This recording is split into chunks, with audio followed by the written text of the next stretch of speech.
The sky was dark purple when his escape pod tore through it like a fireball. Sergeant Kyle Hayes didn't scream as the pod crashed. He just braced himself, eyes shut tight, hands gripping the straps, his body shaking as metal groaned and trees snapped around him. Then, silence.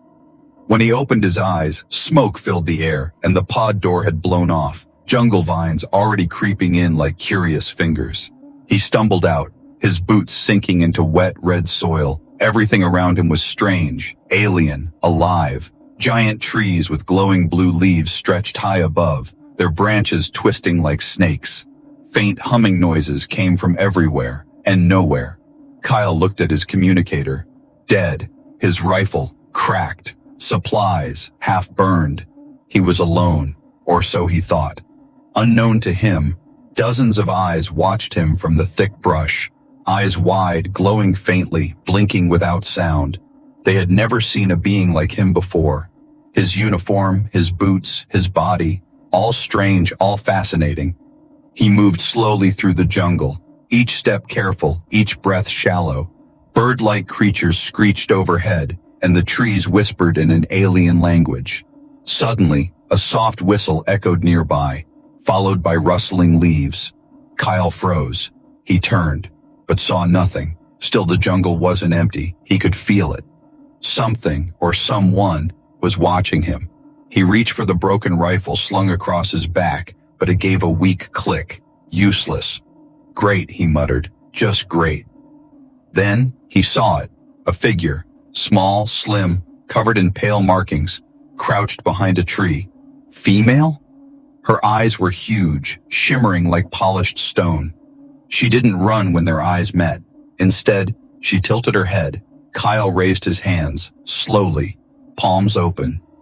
"I'm not here to hurt you," he said softly. The girl blinked, then vanished into the trees without a sound. He took a deep breath and moved forward. But the jungle seemed to shift.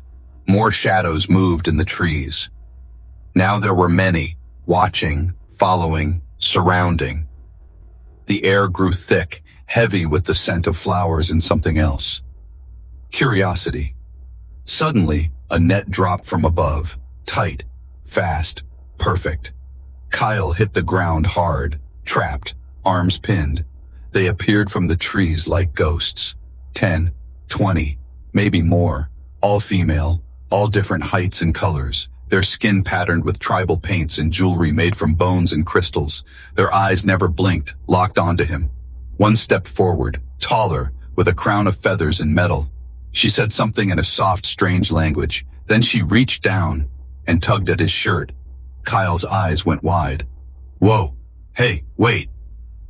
But she didn't stop.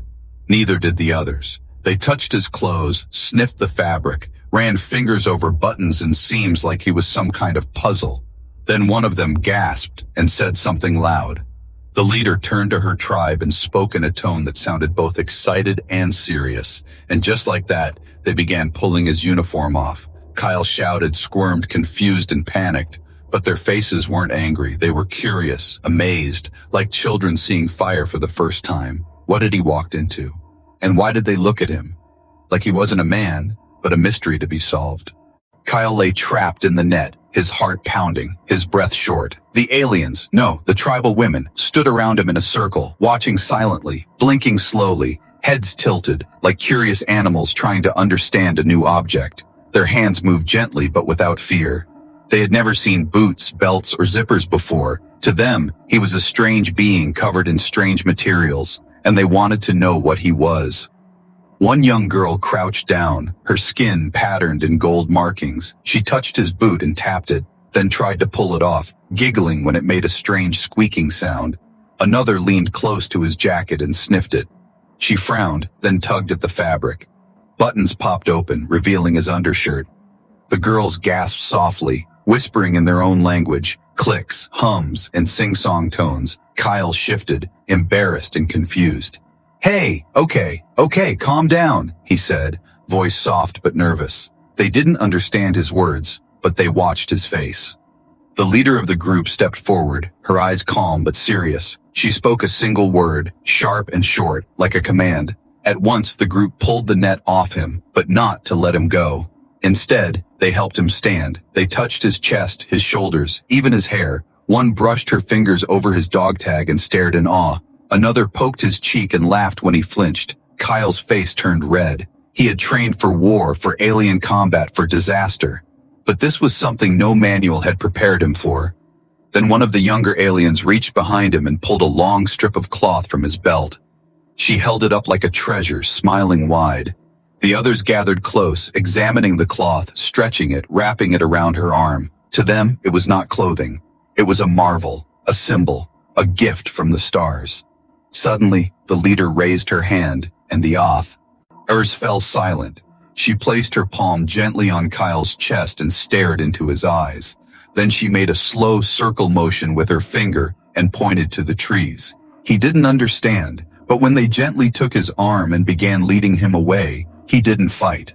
They walked through the glowing jungle, vines parting as if the forest itself allowed them passage. Strange animal calls echoed in the distance, but the tribe was calm, moving with grace and purpose. Finally, they reached a clearing. A small village stood ahead, made of curved wood, woven branches, and glowing crystal lamps. The tribe's eyes sparkled with excitement. They had brought a rare treasure back with them, not gold, not food, but a male, a human, something their legends only whispered about, and now he stood among them, unsure and half-dressed. As they chattered and touched his clothes once more, Kyle whispered to himself, "What do they want from me?"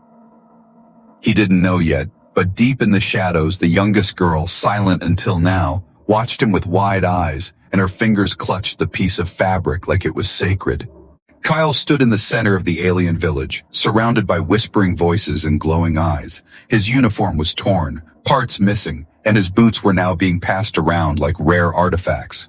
One girl even wore one boot on her head like a crown, laughing. But there was no cruelty in their actions, just fascination. Pure, wild fascination. They studied him like he was a walking legend. Then, the crowd parted. An older alien woman stepped forward, tall and regal, her skin pale gray with glowing green veins. Her necklace was made of teeth, maybe animal, maybe not, and her long staff was carved with symbols that shimmered as she walked. She was the matriarch.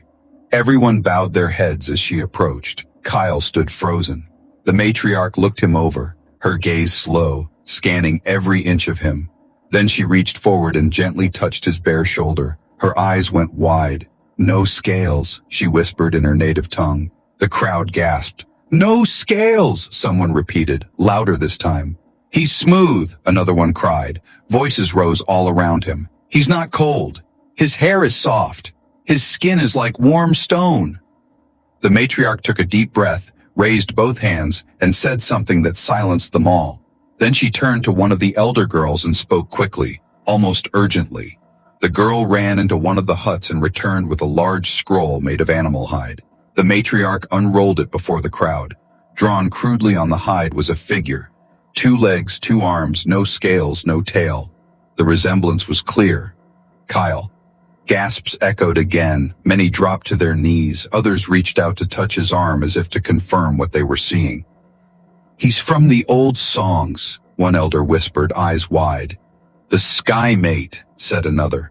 Kyle had no idea what was happening. He looked around, confused, nervous, shirt half open, dirt on his face. Okay. Someone please speak English." But all he got was a soft hand pressing against his chest again. Then a strange thing happened. A small, pale girl who had stayed quiet all this time stepped forward. She looked only about 12 or 13 in human years, though her species made it hard to tell. She touched Kyle's arm gently and spoke. "Human," she said, her voice weak, shaky, but clear. "Not enemy." Everyone froze. The girl had spoken. Gasps turned into cries, and the tribe dropped to their knees. The matriarch turned toward her, stunned. "This child has never spoken," she shouted to the tribe, voice trembling. But the human made her speak. The silence that followed was not peaceful. It was heavy, sacred. Kyle looked down at the girl who still held his arm. She smiled faintly, her eyes full of something he recognized, trust. In that moment, the jungle didn't feel so strange, and he didn't feel so alone. But far beyond the trees, something else had noticed the commotion. A shadow moved through the jungle, something not curious, something not friendly. That night, the jungle lit up with glowing flames and drum beats. Kyle sat near a fire in the middle of the village, his hands tied, not tightly, but enough to remind him he was not free. Alien faces surrounded him, painted in glowing dust, their eyes flickering with excitement, curiosity, and something else he couldn't name. The matriarch stood tall, her staff burning with green fire at the tip. She spoke loudly in her language, the tribe cheering at every pause. Kyle leaned toward the young girl beside him, the one who had spoken earlier. "Can you tell me what's happening?" he whispered. She nodded slowly, her voice soft. "Trial, to see if you are gift or danger." "Trial," Kyle repeated, blinking. She simply nodded again and pointed at the flames. Two alien women stepped forward, holding pieces of his clothing, his torn jacket, part of his pants, even one sock. They dropped them one by one into the fire. The tribe gasped as the human fabric burned, curling in the flames with strange smells. One warrior girl walked around the fire with a spear, her face serious. She pointed the spear at Kyle, then at the fire, then spoke loudly. The matriarch translated slowly, word by word. She says, "Your clothes are too strong, not of nature. They must burn, but you, if you are real, if you belong, you will survive fire's touch." Kyle's eyes widened. "Wait, what does that mean?" Before he could ask more, two tribeswomen took his shirt completely, leaving only the basics. They held up a new cloth, woven, natural, dyed with bright alien colors, and wrapped it loosely around his shoulders. It was soft, breathable, and strangely warm. He looked down, confused, then back up at the fire. Now, the crowd moved back, forming a large circle. In the center was a narrow path of burning coals, glowing red under the moonlight. The matriarch looked at him and spoke one word: "Walk." Kyle stood still, stunned. The girl beside him tugged at his arm and whispered, "If you walk and flame does not bite, they accept you. If you run, they cast you out." Kyle swallowed hard. He had no shoes, and the coals hissed in the wind like angry snakes, but the eyes around him waited, watching, silent. Taking a breath, he stepped forward. The heat burned the air. The coals crackled under his bare feet. Each step stung, but he didn't run. He walked slowly, teeth clenched, sweat on his face, and when he reached the end, something incredible happened. The young girl who had helped him ran forward, holding something in her hands. It was a small stone, carved with strange symbols and glowing blue. She placed it in Kyle's palm, then stepped back. The crowd fell to their knees. The matriarch raised her staff and shouted, "He walked fire with our cloth, and fire did not take him. He is not a stranger. He is chosen." Kyle stood there, breathing hard, feet aching, heart pounding. He had passed the test, but in the darkness beyond the lights, the real danger still crept closer. Something watched from the trees, something that wanted him dead. The night had grown deeper, and the drums had faded, but the fire still burned in the center of the village, casting long shadows that danced across the leaves. Kyle sat quietly, his body wrapped in the alien cloth, feet still sore from the trial. The pain didn't matter now. What mattered was that they had accepted him. For now, the matriarch stepped forward and waved her hand. Two tribeswomen gently took Kyle by the arms, not to harm him, but to guide him. The young girl who had spoken earlier followed close behind, her eyes always on him. Kyle didn't resist. They led him into a hut unlike the others. Its walls were made from dark leaves, sealed tight. Inside, the air was thick with the scent of herbs and something smoky, something ancient. A single small fire burned in the center. Above it, a bowl hung from strings, filled with bubbling liquid that gave off thick white smoke. The matriarch sat across from him, her face calm but unreadable. She pointed to the smoke, then to her heart. Kyle didn't understand the words, but he felt the meaning. Truth lies in the smoke. Then, she began placing things in the fire, pieces of bark, small feathers, and a strip of his burned uniform. The smoke turned blue, then green, then a glowing purple. The girl sat beside Kyle and whispered, "Now, she will see what is inside you." Kyle raised an eyebrow. "Inside me?" She nodded. "Smoke tells heart, tells truth." The matriarch waved the smoke toward him, and Kyle breathed in. At first, nothing happened. Then, the room shifted, the walls of the tent seemed to vanish, and stars appeared above him. He saw flashes, his crash, his squad, his home. He gasped, but he wasn't afraid. He looked across the fire, and the matriarch was watching his visions too. Her eyes flickered as images danced in the smoke. She saw Earth's sky, blue oceans, and machines flying in the air. She saw a world with no scales, no tribes, but many wars and many hearts. Then she spoke slowly, clearly. You came, not to take. You came, broken, but still walking, still warm. Kyle blinked, surprised. You understand me? The girl nodded. Only she. Smoke speaks, not words, but spirit. The matriarch leaned forward and touched Kyle's chest again. Then she handed him a small carved object. Round, smooth, with a sun symbol carved into it. Keep, she said. You are now under Sky's eye. Kyle held it tightly. He didn't know what it meant exactly, but he could feel it. They trusted him now. At least this tent did. Suddenly the girl beside him whispered again. But others, not all agree. Some want you gone. Some say you bring curse. Kyle looked at her, confused and tense. And you? He asked quietly. She smiled, soft and sad. I say, you make me speak. You are not curse. Outside, the wind picked up. Far in the jungle, a low howl echoed. Deep, angry, close.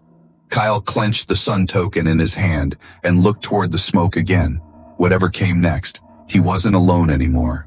The next morning, the village was quiet. No drums, no chants, just a heavy silence that wrapped around the trees like fog. Kyle stepped out of the smoke tent, blinking against the soft morning light. The alien cloth still wrapped around his shoulders, marked now with symbols he didn't understand. But it felt comforting. The young girl followed close behind him, always watching, always silent again.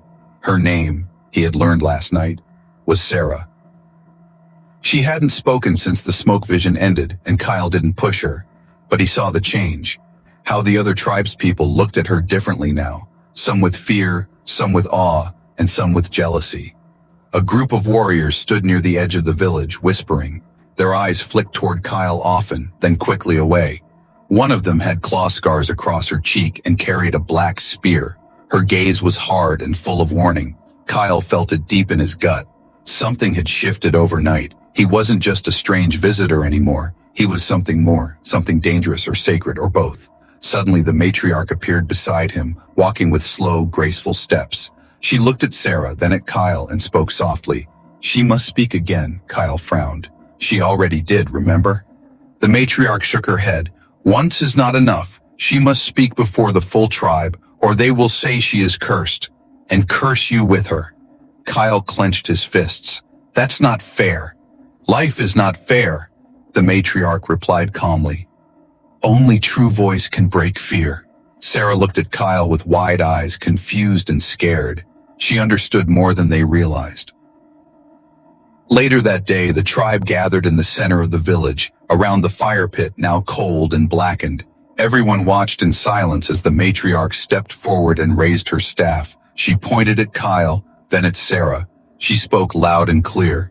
The human came from fire, and the child spoke with his touch. If it is true, let her voice return. Let her name be sung. The crowd murmured, waiting, watching. Kyle knelt beside Sarah, whispering, You don't have to do this if you're afraid. She looked up at him, her hands trembling. Her small fingers reached out and touched his again, just like the first time. Then, slowly, she stepped forward alone. Everyone held their breath. Sarah opened her mouth, lips shaking. Then, I am Sarah, she whispered, then louder. I do not fear him. The crowd gasped. Some cried out, others covered their mouths. The matriarch closed her eyes and nodded slowly.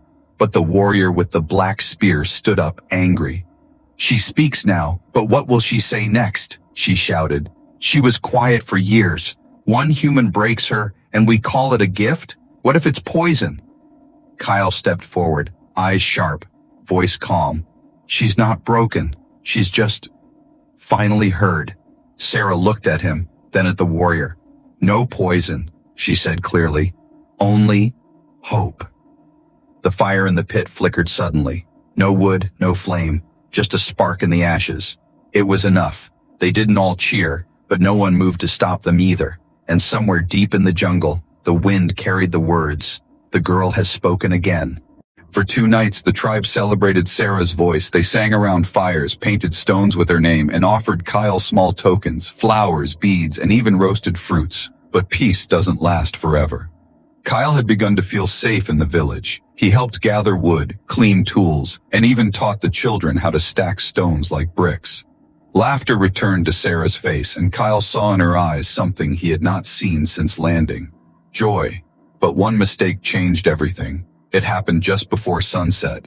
Sarah was weaving a bracelet using thin vines, sitting near the sacred statue at the heart of the village. She was struggling, hands small, fingers clumsy. Kyle crouched beside her and smiled. "Here, let me help you," he said softly.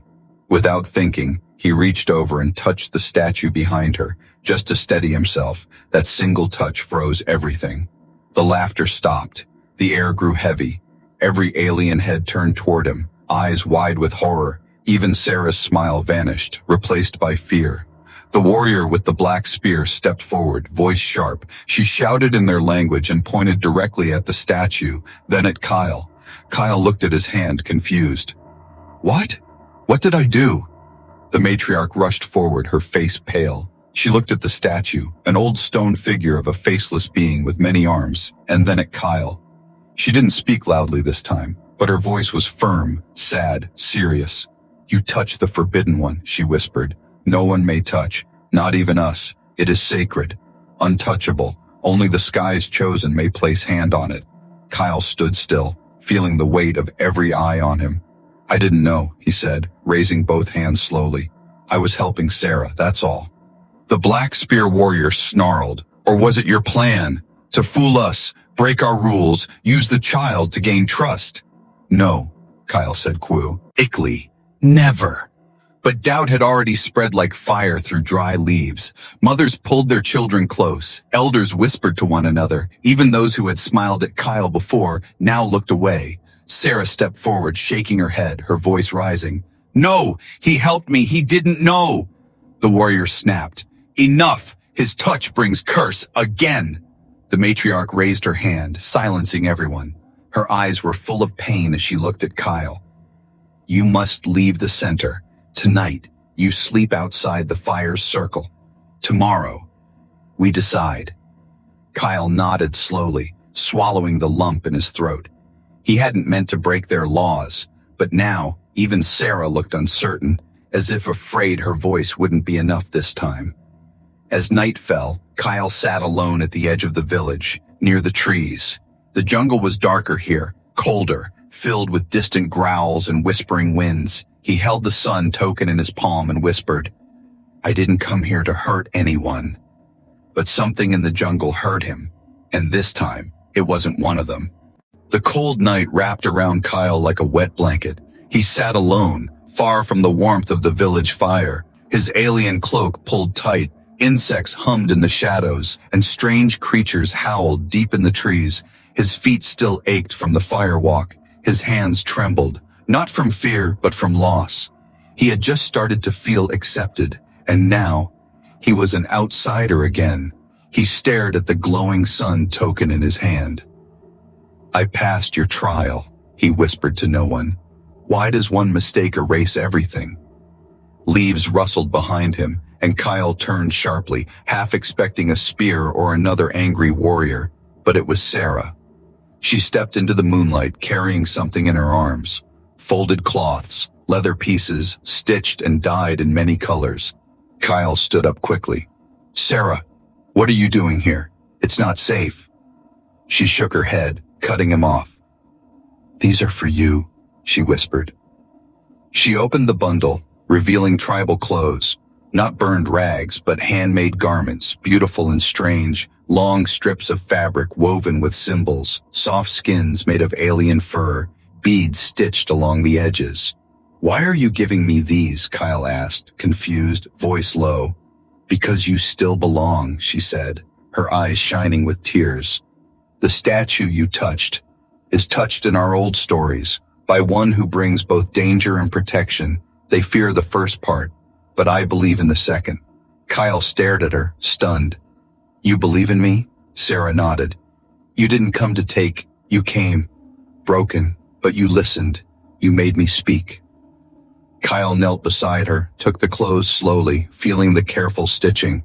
"These are beautiful? You made these?" She nodded again. "Not alone. Others helped. Quietly." From the trees behind her, two more figures stepped out. Young tribe girls, shy but smiling. Each held a small offering, a carved stone, a painted bracelet. They said nothing, but placed their gifts beside Kyle and vanished into the jungle again. Kyle felt a lump in his throat. Even in exile, someone still saw him, not as a curse, not as a stranger, but as a person. He looked back at Sarah. "Thank you, I'll wear them, not just to stay warm, but to remember who gave me shelter when no one else would." Sarah smiled, then turned to leave. But before she could step away, the jungle screamed. A blood-chilling cry echoed from deep inside the trees. Not animal, not human, something worse. Sarah froze, her eyes wide with fear. "It's here," she whispered. "They said it was myth, but it followed your fire." Kyle stood tall, now dressed in the skins of the tribe, his hands clenched. "If it's coming for me, I won't run," he said, but Sarah shook her head. "It doesn't want you," she whispered. "It wants the voice that spoke." And her eyes filled with tears. Morning light broke over the village, but it did not bring peace. The jungle felt tense, quiet, as if holding its breath. The tribe gathered in the center, faces worried, weapons ready, children hidden in the huts.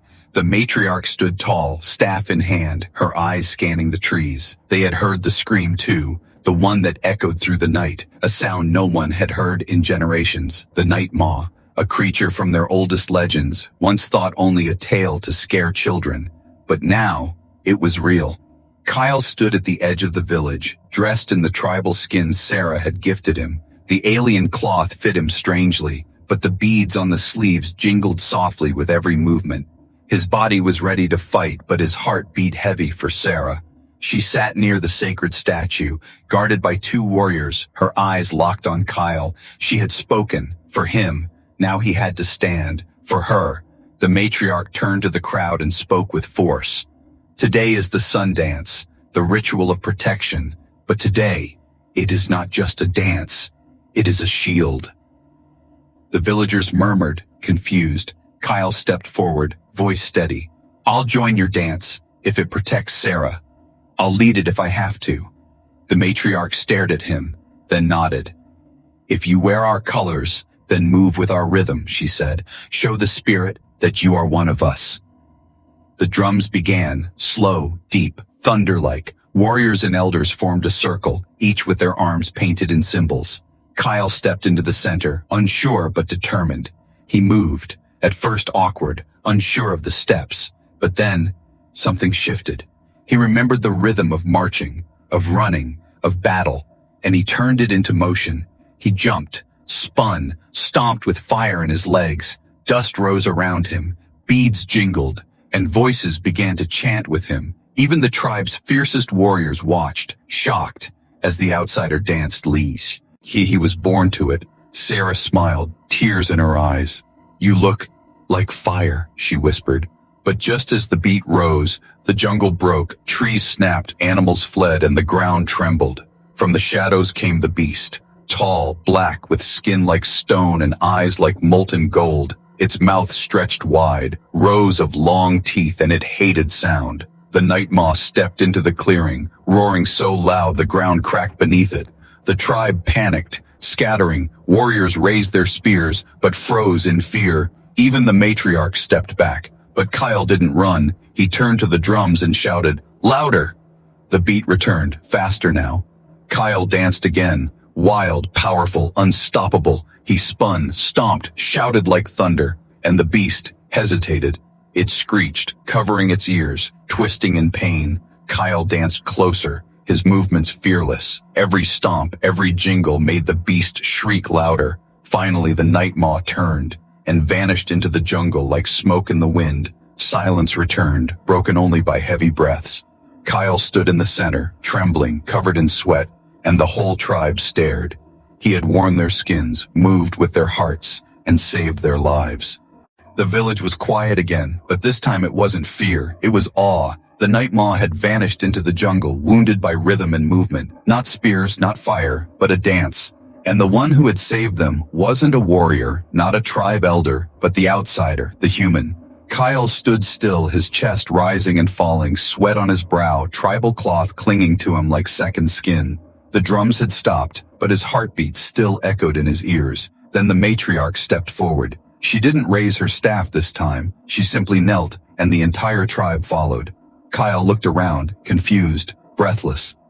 "You're bowing?" he asked softly. "To me?" Sarah walked through the kneeling crowd, her feet bare, her small hands carrying something folded, his old uniform, burned at the edges but neatly bundled. She stood before him and looked up with tearful eyes. "You don't belong to the stars," she whispered. "You belong here with us." Kyle took the bundle slowly, staring down at the symbol on his chest.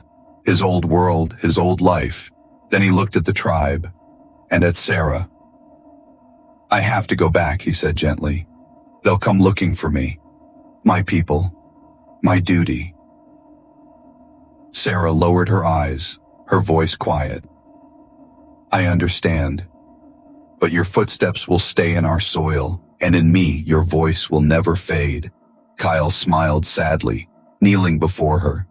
"You gave me a place when I had nothing. You gave me your language, your food, your trust." He unwrapped the tribal cloth from his shoulders and handed it back to her, but Sarah shook her head and pressed it back into his hands. "No," she said. "Take it, not as armor, but as memory." Kyle looked at the matriarch one last time. She walked to him slowly and handed him a thin necklace, one bead for each day he had stayed, 30 beads in total. "When you walk among your own people again," she said softly, "don't forget the fire you danced with, or the girl whose voice you helped find." A soft buzzing sound filled the air. High above, a rescue shuttle had appeared. Kyle heard it before he saw it. He looked up, then back down, his heart pulled in two directions. As the shuttle landed, sending dust and leaves spinning into the air, Kyle turned to Sarah one last time. He took off his dog tag and placed it in her hand. "You helped me survive," he said.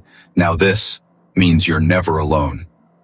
Sarah clutched it close, her lips trembling, and as the shuttle lifted off, Kyle looked through the window. He saw the entire tribe waving, not with fear or distance, but with love. He had arrived a stranger in strange clothes. Now he left with something deeper than friendship. He had taken their hearts and left his behind.